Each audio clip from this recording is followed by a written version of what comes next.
അസ്സലാമു അലൈക്കും വറഹ്മത്തുള്ളാഹി വബറകാതുഹു. ബിസ്മില്ലാഹിർ റഹ്മാനിർ റഹീം. വബിഹി നസ്തഈൻ. അൽഹംദുലില്ലാഹ് വസ്സലാത്തു വസ്സലാമു അലാ അഷ്റഫി റസൂലില്ലാഹ് വഅലാ ആലിഹി വഅസ്ഹാബിഹി വഅഅവാനിഹി അജ്മഈൻ. അമ്മാ ബഅദ്. സർവശക്തൻ്റെ അനുഗ്രഹത്താൽ റമളാൻ വിജ്ഞാനവുമായി നാം എത്രയോ ദിനരാത്രങ്ങൾ പിന്നിട്ടിരിക്കുകയാണ്.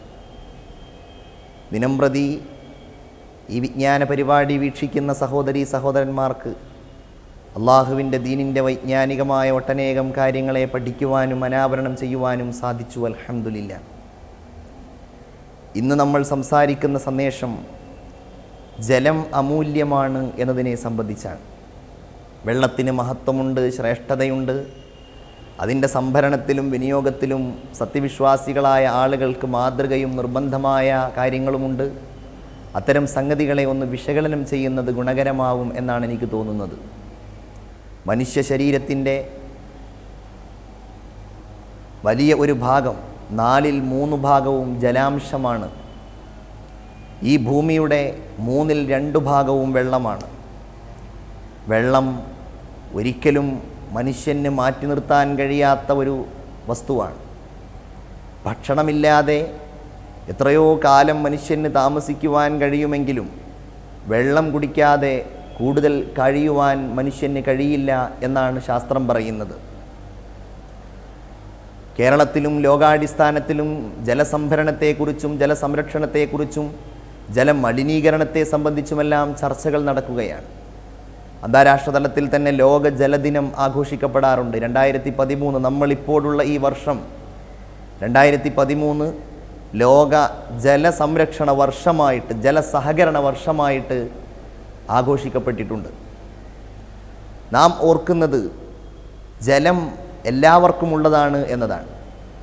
പരിശുദ്ധ ഖുർആനിൽ ഒരു അധ്യായത്തിൻ്റെ പേര് അൽ മാഊൻ. അൽ മാഊൻ എന്ന വാക്കിൻ്റെ അർത്ഥം എന്താണെന്നതിൽ പണ്ഡിതന്മാർ പല അഭിപ്രായങ്ങൾ പറഞ്ഞിട്ടുണ്ട്. അതിൻ്റെ ഒരർത്ഥം വെള്ളം എന്നാണ്. വെള്ളം. ഫവൈലുൽ ലിൽ മുസല്ലീൻ അല്ലദീന ഹും അൻ സ്വലാത്തിഹിം സാഹൂൻ അല്ലദീന ഹും യുറാഊന വയംനഊനൽ മാഊൻ. മറ്റുള്ളവർ കാണാൻ വേണ്ടി നിസ്കരിക്കുകയും നിസ്കാരത്തിൽ അശ്രദ്ധ കാണിക്കുകയും ചെയ്യുന്ന ആളുകൾക്കാകുന്നു വൈൽ എന്ന നരകം, അല്ലെങ്കിൽ നാശം, അല്ലെങ്കിൽ നരകത്തിലെ ഒരു മലഞ്ചെരിവ്. അല്ലദീനഹും യുറാഊന വയംനഊനൽ മാഊൻ. എന്താണ് ആ മാഊൻ എന്ന് പറയുന്ന പദത്തിൻ്റെ അർത്ഥം എന്ന് പണ്ഡിതന്മാർ വളരെ വിശദീകരിച്ചിട്ടുണ്ട്. ഞാൻ സൂചിപ്പിച്ചതുപോലെ നബി സല്ലല്ലാഹു അലൈഹി വസല്ലമ തങ്ങൾ പറഞ്ഞു, നിങ്ങൾ ഒരിക്കലും മാഊനിനെ ലാ തംനഉൽ മാഊൻ, മറ്റുള്ളവർക്ക് തടയരുത് എന്ന്. അതെന്താണെന്ന് ചോദിച്ചപ്പോൾ മനുഷ്യരുടെ നിത്യോപയോഗ വസ്തുക്കൾ, പാത്രം, ലോഹം, കത്തി, തൂമ്പ, ഇത്തരം സംഗതികൾ മനുഷ്യരുടെ നിത്യോപയോഗമായ അനിവാര്യമായ ചെറിയ ചെറിയ സാധനങ്ങളാണ്. ഇതൊരാൾ വന്ന് സഹായമായിട്ട് ചോദിക്കുകയോ വായ്പയായിട്ട് ചോദിക്കുകയോ ചെയ്താൽ നിങ്ങളത് തടയരുത്. അതോടൊപ്പം വെള്ളവും, ഒരാൾ നിങ്ങളോട് വെള്ളം ചോദിച്ചാൽ, ഒരാൾ ദാഹിക്കുന്നവനാണെങ്കിൽ നിങ്ങൾ ഒരിക്കലും തടയാൻ പാടില്ലാത്ത സംഗതിയാണത്. അതാണ് മാഊൻ എന്ന് മുഹമ്മദുർ റസൂലുള്ളാഹി സ്വല്ലല്ലാഹു അലൈഹി വസല്ലമ തങ്ങൾ പറഞ്ഞു. ആയിഷ ബീവി റളിയല്ലാഹു അൻഹ പറഞ്ഞിട്ടുണ്ട്, ഒരിക്കലും ഒരാൾക്കും നിഷേധിക്കാൻ പറ്റാത്ത, ഒരാൾ നമ്മോട് ആവശ്യപ്പെട്ടാൽ തരില്ല എന്ന് പറയാൻ പാടില്ലാത്ത 3 വസ്തുക്കളുണ്ട്. ഒന്ന് ഉപ്പ്, മറ്റൊന്ന് വെള്ളം, മറ്റൊന്ന് തീ. ഇത് 3ഉമാണെന്ന് ആയിഷ റളിയല്ലാഹു തആല അൻഹ പറയുകയാണ്. അപ്രകാരം ഒരാൾക്ക് ദാഹിച്ചവരേണ്ട അവസ്ഥയിൽ വെള്ളം കുടിപ്പിച്ചാൽ ഹദീസിൽ കാണുന്നു, അവൻ ഒരു അടിമയെ മോചിപ്പിച്ച പ്രതിഫലം അവന് നൽകും എന്നാണ്. വെള്ളം വേറെ ഏതെങ്കിലും അവസ്ഥയിൽ നിന്ന് ലഭ്യമാകുന്ന സാഹചര്യമാണ്. ആ അവസ്ഥയിൽ അവന് വെള്ളം കുടിപ്പിച്ചു, ചായ കൊടുത്തു, അല്ലെങ്കിൽ ജ്യൂസ് വാങ്ങിക്കൊടുത്തു, അല്ലെങ്കിൽ വീട്ടിലേക്ക് വന്നപ്പോൾ അതിഥിയെ സൽക്കരിച്ചപ്പോൾ വെള്ളം കൊടുത്തു. അങ്ങനെ കൊടുത്താൽ അവൻ ഒരു അടിമയെ മോചിപ്പിച്ച പ്രതിഫലവും, അവൻ വെള്ളം ലഭ്യമാവാത്ത ഒരവസ്ഥയിലാണ് ഒരാൾക്ക് വെള്ളം കൊടുത്തത് എങ്കിൽ അവൻ അല്ലാഹു തആല മുഴുവൻ ആളുകൾക്കും ജലപാനം നൽകിയ പ്രതിഫലവും നൽകുമെന്ന് ഹദീസിൻ്റെ ഗ്രന്ഥങ്ങളിൽ നമുക്ക് കാണുവാൻ കഴിയും. അള്ളാഹു മനുഷ്യന് നൽകിയ ഏറ്റവും വലിയ നിഅമത്താണ് വെള്ളം എന്ന് മുഹമ്മദുർ റസൂൽ സല്ലല്ലാഹു അലൈഹി വസല്ലമ തങ്ങൾ പറയുകയുണ്ടായി. ആദ്യമായി പരലോകത്ത് വെച്ച് അല്ലാഹു തആല ഒരു മനുഷ്യനോട് ചോദിക്കുന്നത്, നിനക്ക് ഞാൻ ആരോഗ്യം നൽകുകയും വനുർവിക മിനൽ മാഇൽ ബാരിദ്, നല്ല തണുത്ത ശുദ്ധമായ വെള്ളം നിനക്ക് കുടിക്കാനുള്ള അവസരം ഞാൻ നൽകുകയും ചെയ്തില്ലേ എന്നാണ് അള്ളാഹു ആദ്യമായി പരലോകത്ത് വെച്ച് ചോദിക്കുക എന്ന് ഹദീസിൽ നമുക്ക് കാണുവാൻ കഴിയും. അള്ളാഹുവിൻ്റെ റസൂൽ ഒരു ദിവസം ഖുർആനിലെ ഒരു വചനം ഓതി, സുമ്മല തുസ്അലുന്ന യൗമഇദിൻ അനിൻ നഈം, തീർച്ചയായും നിങ്ങളുടെ അനുഗ്രഹത്തെക്കുറിച്ച് നിങ്ങൾ ചോദ്യം ചെയ്യപ്പെടുക തന്നെ ചെയ്യും. സഹാബികൾ പട്ടിണിപ്പാവങ്ങളാണ്, ഉടുതുണിക്ക് മറുതുണിയില്ലാത്തവരാണ്. അവർ നബിയോട് ചോദിച്ചു, അള്ളാഹുവിൻ്റെ പ്രവാചകരെ, ഞങ്ങൾ എന്ത് അനുഗ്രഹത്തെക്കുറിച്ചാണ് ചോദ്യം ചെയ്യപ്പെടുക? ഞങ്ങൾ പാവങ്ങൾ, പട്ടിണിപ്പാവങ്ങൾ, ഞങ്ങൾക്ക് എന്ത് അനുഗ്രഹങ്ങളാണ്? അള്ളാഹുവിൻ്റെ റസൂൽ സല്ലല്ലാഹു അലൈഹി വസല്ലമ തങ്ങൾ പറഞ്ഞു, നിങ്ങൾക്കും അനുഗ്രഹങ്ങളുണ്ട്. നിങ്ങൾക്ക് യാത്ര ചെയ്യാൻ കഴുതകൾ, കോവർ കഴുതകളെങ്കിൽ അവയുണ്ട്. നിങ്ങൾക്ക് കുടിക്കാനുള്ള വെള്ളമില്ലേ? ഇതിനെക്കുറിച്ച് അല്ലാഹു തആല ചോദ്യം ചെയ്യുമെന്നാണ്. നമ്മളൊക്കെ സുന്ദരമായി കുടിക്കുമ്പോൾ നമ്മുടെ ശരീരത്തിൽ അല്ലാഹു തആല ആ ജലം അത് നമ്മുടെ ശരീരത്തിന് രക്തമായിട്ട് ചേരാനും ആരോഗ്യത്തിന് വേണ്ടിയും മൂത്രമായിട്ട് വിസർജിക്കപ്പെടാനുമൊക്കെ നമ്മുടെ ശരീരത്തിൽ നൽകിയിരിക്കുന്ന സംവിധാനങ്ങളെക്കുറിച്ച് ഓർത്ത് അള്ളാഹുവിൻ്റെ അനുഗ്രഹങ്ങളെ നമ്മൾ ഓർക്കണം. അതുകൊണ്ടാണ് തുടങ്ങുമ്പോൾ ബിസ്മി ചൊല്ലണം, ഒടുങ്ങുമ്പോൾ ഹംദ് ചെയ്യണമെന്ന് അള്ളാഹുവിൻ്റെ ദീൻ നമ്മെ ശക്തമായിട്ട് ഉത്ബോധിപ്പിക്കുന്നത്.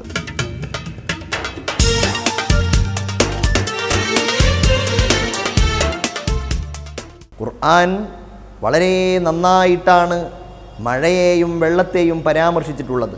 അത് അള്ളാഹുവിൻ്റെ ഒരു ദൃഷ്ടാന്തവും ലോകത്ത് അവൻ മനുഷ്യ സമൂഹത്തിന് അള്ളാഹുവിൻ്റെ അത്ഭുതത്തെ ഉൾക്കൊള്ളുവാനുള്ള ഏറ്റവും വലിയ ഒരടയാളവുമായിട്ടാണ് പഠിപ്പിച്ചിട്ടുള്ളത്. അള്ളാഹു പറയുന്നു, അഫറഅയ്തുമുൽ മാ അല്ലദീ തശ്റബൂൻ, നിങ്ങൾ കുടിക്കുന്ന വെള്ളത്തെ സംബന്ധിച്ച് നിങ്ങൾ കാണുന്നില്ലേ? അഅൻതും അൻസൽതുമൂഹു മിനൽ മുസ്നി, നിങ്ങളാണോ അത് മേഘത്തിൽ നിന്ന് വർഷിപ്പിച്ചത്? അന്നഹ്നുൽ മുൻസിലൂൻ, അതല്ല നാമാണോ അത് വർഷിപ്പിച്ചത്? ലൗ നശാഉ ജഅൽനാഹു ഉജാജൻ ഫലൗലാ തഷ്കുറൂൻ, നാം എങ്ങാനും തീരുമാനിക്കുകയായിരുന്നുവെങ്കിൽ അത് ഉപ്പ് രുചിയുള്ള വെള്ളമാക്കുമായിരുന്നു. അല്ലാഹു തആല കടലിലെ വെള്ളത്തിന് മാത്രമാണ് ഉപ്പ് രുചി നൽകിയത്.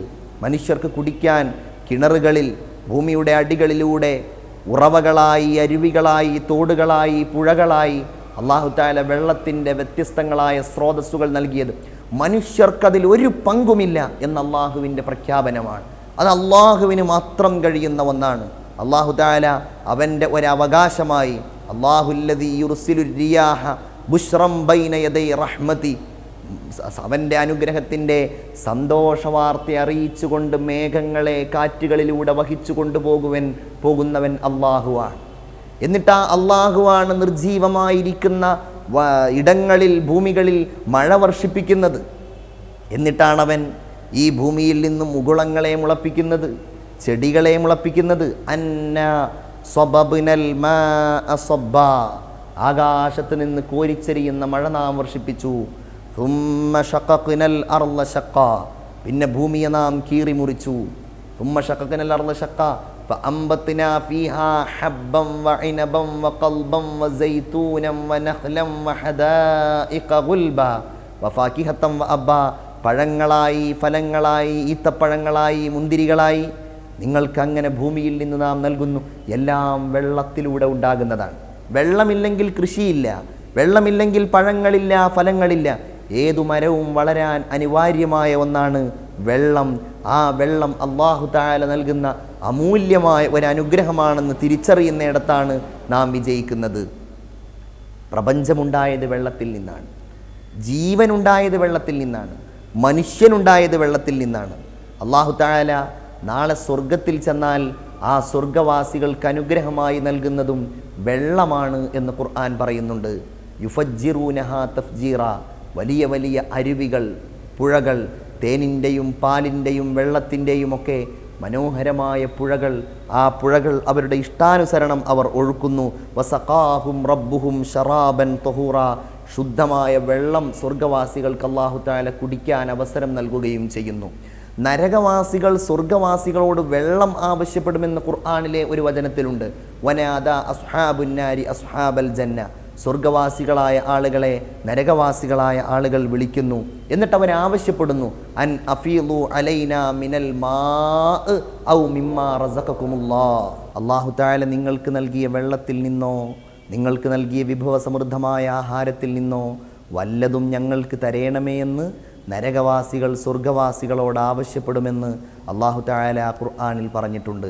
വെള്ളം മനുഷ്യർക്ക് ഏറ്റവും അനിവാര്യമാകുന്ന ഘട്ടങ്ങളുണ്ട്. അതെപ്പോഴാണ്? ഒന്ന് മരണത്തിൻ്റെ വേളയിലാണ്. മരണത്തിൻ്റെ വേള മനുഷ്യനെപ്പോഴും വെള്ളം അനിവാര്യമാകുന്ന ഘട്ടമാണ്. ആ സന്ദർഭത്തിൽ വെള്ളം നമ്മളെപ്പോഴും ആഗ്രഹിക്കും, അല്ലാഹു തആല നമുക്ക് വെള്ളം നൽകുമാറാവട്ടെ എന്ന് ദുആ ചെയ്യുകയും ചെയ്യാം. മറ്റൊന്ന് മഹ്ശറിലാണ്. സൂര്യൻ്റെ ചൂട്, കൊടും താപം, ആ സമയത്തും മനുഷ്യൻ വല്ലാതെ വെള്ളത്തിന് വേണ്ടി മോഹിക്കും. ലോകത്തുള്ള എല്ലാ സംസ്കാരങ്ങളും വെള്ളവുമായി ബന്ധപ്പെട്ടതാണ് എന്നാണ് ചരിത്രം പറയുന്നത്. എല്ലാ സംസ്കാരങ്ങളും യൂഫ്രട്ടീസ് നദിയുടെ തീരത്ത്, ടൈഗ്രീസ് നദിയുടെ തീരത്ത്, മെസപ്പൊട്ടോമിയൻ സംസ്കാരം, സിന്ധു നദീതട സംസ്കാരം, എല്ലാ സംസ്കാരങ്ങളും മനുഷ്യൻ്റെ വികാസവും അവൻ്റെ സാമൂഹികമായ പുരോഗതികളും എല്ലാം പുഴകളിൽ നിന്നും അതുപോലെ ജല പ്രദേശങ്ങളിൽ നിന്നുമാണ് ഉണ്ടായത് എന്നാണ് നമുക്ക് വായിക്കുവാൻ സാധിക്കുന്നത്. സ്നേഹമുള്ളവർ ആലോചിക്കേണ്ട ഒരു കാര്യം, വെള്ളം ഇന്ന് മനുഷ്യർ പാപം ചെയ്യാൻ ഉപയോഗിക്കുന്ന സംഗതികളാണ്. വെള്ളം ഇന്ന് മനുഷ്യർ പാപം ചെയ്യാൻ ഉപയോഗപ്പെടുത്തുന്നു. ആ വെള്ളം പാപം ചെയ്യാൻ ഉപയോഗപ്പെടുത്തുമ്പോൾ എത്ര ഗൗരവമേറിയ ഒരു സംഗതിയായിട്ടാണത് കാണേണ്ടത്. മദ്യപാനമായി, ടൂറിസത്തിൻ്റെ ഭാഗമായി ജലത്തിൽ ആറാടുകയും ജലക്കേളികൾ നടത്തുകയും ചെയ്യുന്ന സന്ദർഭത്തിൽ നമ്മൾ അറിയേണ്ടത്, ജലം പാപമോചനത്തിൻ്റെ വഴിയായിട്ടാണ് അല്ലാഹു തആല നിശ്ചയിച്ചിട്ടുള്ളത്. അശുദ്ധിയിൽ നിന്ന് ശുദ്ധിയാകുവാൻ ജലം ഉപയോഗിക്കുന്നു. വുളൂ ചെയ്യാൻ വേണ്ടി വെള്ളം ഉപയോഗിക്കുമ്പോൾ പ്രവാചകർ സല്ലല്ലാഹു അലൈഹി വസല്ലമ തങ്ങളുടെ ഒരു തിരുവചനമുണ്ട്, ഖറജത് മിൻ വജ്ഹിഹി കുല്ലു ഖതീഅത്തിൻ നളറ ഇലൈഹാ ബിഐനി. കണ്ണിലൂടെ നോക്കിയ മുഴുവൻ പാപങ്ങളും അവൻ്റെ മുഖത്തെ അവസാന തുള്ളിയിലൂടെ താഴോട്ട് പോകും എന്നാണ്. അതുപോലെ കൈകളുടെ അവസാന തുള്ളിയിലൂടെ അവൻ്റെ കൈകളിലെ പാപങ്ങൾ പോകും. ജലം പാപത്തിൽ നിന്നും അശുദ്ധിയിൽ നിന്നും ശുദ്ധമാക്കേണ്ട ഏറ്റവും വലിയ ശുദ്ധിയുടെ പ്രതീകമാണ് വെള്ളം എന്ന് പറയുന്നത്. ബഹുമാനപ്പെട്ട അബൂദർ ഗിഫാരി റളിയല്ലാഹു അൻഹുവിനോട് നബി സല്ലല്ലാഹു അലൈഹി വസല്ലമ തങ്ങൾ പറഞ്ഞു, അബൂദറെ, ഒരു കാര്യത്തെയും നീ നിസ്സാരമായി കാണരുത്. വെള്ളം ഉപയോഗിച്ച് കൃഷി നനച്ചുകൊണ്ടിരിക്കുന്ന ഒരാൾക്ക് ഒരു ബക്കറ്റ് വെള്ളത്തിൻ്റെ സഹായം നീ ചെയ്യുകയാണെങ്കിൽ അതുപോലും ഒരു വലിയ സംഗതിയാണ് എന്ന് പ്രവാചകർ സല്ലല്ലാഹു അലൈഹി വസല്ലമ തങ്ങൾ പറഞ്ഞു. വെള്ളം വൃത്തികേടാക്കരുത്, അതിശക്തമായ താക്കീതാണ്. കുറഞ്ഞ വെള്ളത്തിൽ നിങ്ങൾ മൂത്രമൊഴിക്കരുത്. മൂത്രമൊഴിക്കലും വിസർജ്യം ചെയ്യലും എവിടെയെല്ലാം നിഷിദ്ധമാക്കപ്പെട്ടിരിക്കുന്നു എന്നതിന് ഇസ്ലാമിന് കാഴ്ചപ്പാടുണ്ട്. അതിൽപ്പെട്ട ഒന്നാണ് കുറഞ്ഞൊലിക്കുന്ന വെള്ളം, കെട്ടി നിർത്തിയ വെള്ളം. അത് മലിനമാക്കരുത്. അത് ആഹാര സംഗതി, അത് ഒരുപാട് ആളുകൾക്ക് കുടിക്കാനുള്ളതാണ്. മനുഷ്യർക്ക് മാത്രമല്ല ജീവജാലങ്ങൾക്കും കുടിക്കാനുള്ളതാണ്. ആ ഒരു സന്ദേശമാണ് അള്ളാഹുവിൻ്റെ പരിശുദ്ധ ദീൻ നൽകുന്നത്. പ്രവാചകർ സല്ലല്ലാഹു അലൈഹി വസല്ലമ തങ്ങളുടെ സന്ദേശത്തിൽ നിന്ന് പണ്ഡിതന്മാർ പാഠം ഉൾക്കൊണ്ടുകൊണ്ട് പറയുന്നു, ഞെരിയാണിക്ക് തീ ഒഴുകുന്ന വെള്ളം കെട്ടി നിർത്തരുത്. കെട്ടി നിർത്തിക്കഴിഞ്ഞാൽ അത് ഒരുപാട് പ്രദേശങ്ങളെ ബാധിക്കും, ഒരുപാട് കൃഷികളെ ബാധിക്കും, അത് ഒഴുകിക്കൊണ്ടിരിക്കുന്ന സ്ഥലത്തുള്ള ജീവികളെ ബാധിക്കും. അതുകൊണ്ട് വെള്ളം കെട്ടി നിർത്തുന്നതിനെതിരെ അതിശക്തമായ സന്ദേശം പരിശുദ്ധമായ ഇസ്ലാം നൽകി. അമിതമായി ഒരിക്കലും വെള്ളം ഉപയോഗിക്കരുത്. വെള്ളത്തിൻ്റെ അമിത ഉപയോഗം അരുത്. എത്രത്തോളം മനോഹരമായ ഒരു സന്ദേശമാണത് എന്ന് നമ്മൾ അറിയുന്നത് നന്നായിരിക്കും. വുളൂ ചെയ്യുമ്പോൾ പോലും അമിതമായി ജലം ഉപയോഗപ്പെടുത്തരുത്. ബഹുമാനപ്പെട്ട സഅദ് ബിൻ അബി വഖാസ് റളിയല്ലാഹു തആല അൻഹു വുളൂ ചെയ്തുകൊണ്ടിരിക്കുകയായിരുന്നു. അദ്ദേഹം ഇങ്ങനെ വുളൂ ചെയ്തുകൊണ്ടിരിക്കെ അദ്ദേഹത്തിൻ്റെ കൈ കഴുകലും മുഖം കഴുകലുമെല്ലാം വർദ്ധിച്ച തോതിലായിരുന്നു. നമ്മുടെ ഇടയിൽ ചില ആളുകൾ വുളൂ ചെയ്യുന്നത് പോലെ ഹൗദിൽ നിന്ന് വുളൂ ചെയ്യുന്നതിന് പകരം നമ്മൾ പലരും കരുതുന്നത് ടാങ്കിൽ നിന്ന് വുളൂ ചെയ്യുന്നതാണ് നല്ലത് എന്നതാണ്. അതൊരു തെറ്റിദ്ധാരണയാണ്. കാരണം ഹൗദിൽ നിന്നാകുമ്പോൾ, ടാങ്കിൽ നിന്നാകുമ്പോൾ ആ വുളൂയിലൂടെ ഒരുപാട് വിശ്വാസികൾ ശുദ്ധിയാക്കാൻ ഉപയോഗിച്ച വെള്ളമാണ്. ടാപ്പിലാണെങ്കിലോ ഒരുപാട് വെള്ളം അമിതമായി പോവുകയും ചെയ്യുന്നു. ഗൗരവപൂർവ്വം ഉൾക്കൊള്ളേണ്ട ഒരു കാര്യമാണ് ഇത് എന്ന് ഞാൻ സാന്ദർഭികമായിട്ട് ഓർമ്മിപ്പിക്കുന്നു. ബഹുമാനപ്പെട്ട റസൂൽ സഅദ് റളിയല്ലാഹു അൻഹുവിനോട് ചോദിച്ചു, സഅദേ മാ ഹാദ സർഫു യാ സഅദ്, എന്തൊരു അമിതോപയോഗമാണ് വെള്ളത്തിന് നീ നൽകുന്നത് സഅദേ എന്ന് ചോദിച്ചു പ്രവാചകർ സല്ലല്ലാഹു അലൈഹി വസല്ലം. അവിടുന്ന് തിരിച്ചു ചോദിച്ചു, അഫിൽ വുളൂഇ സർഫുൻ യാ റസൂലല്ലാഹ്, നബിയെ ഇങ്ങനെ വുളൂ ചെയ്യുമ്പോൾ അതിൽ മിതം അമിതം എന്നൊക്കെയുണ്ടോ? ഉണ്ട്.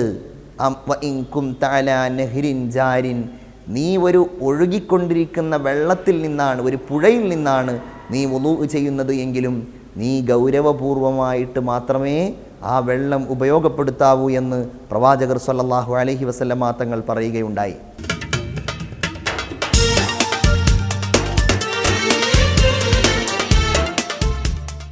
ലോകത്ത് വെള്ളം 6 ഭാഗങ്ങളായി 6 അതിൻ്റെ പ്രാധാന്യമുള്ളതായി പണ്ഡിതന്മാർ വിശദീകരിച്ചിട്ടുണ്ട്.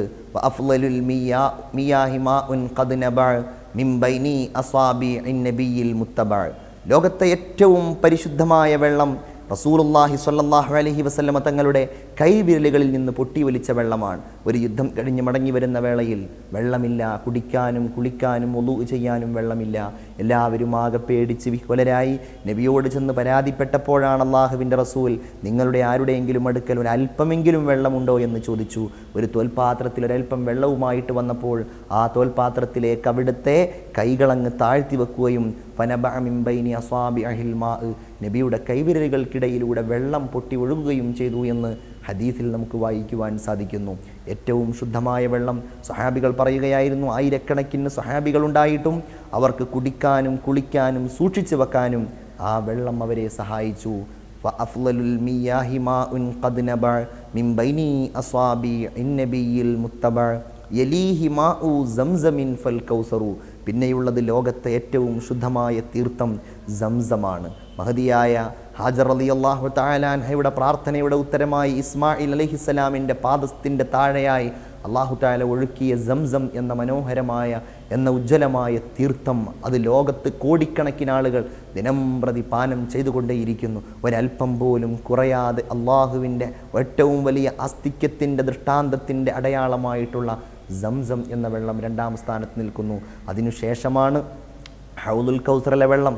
അല്ലാഹു തആലയുടെ പ്രവാചകർ സല്ലല്ലാഹു അലൈഹി വസല്ലമ തങ്ങൾ നാളെ അവിടുത്തെ ഉമ്മത്തിന് പ്രത്യേകമായിട്ട് വിതരണം ചെയ്യുന്ന ഹൗദുൽ കൗസറിലെ വെള്ളം. ആ ഹൗദുൽ കൗസറിലെ വെള്ളം കഴിഞ്ഞാൽ പിന്നെ ഏറ്റവും പരിശുദ്ധമായ വെള്ളം ബാക്കിയുള്ള പുഴകളിലെയും പിന്നെ എല്ലാ കിണറുകളിലെയും പിന്നെ എല്ലാ പുഴകളിലെയും ജലസ്രോതസ്സുകളിലെയും വെള്ളമാണ്. ഹൗദുൽ കൗസറിലെ വെള്ളവും നൈൽ നദിയിലെ വെള്ളത്തിനും പ്രാധാന്യമുണ്ട്.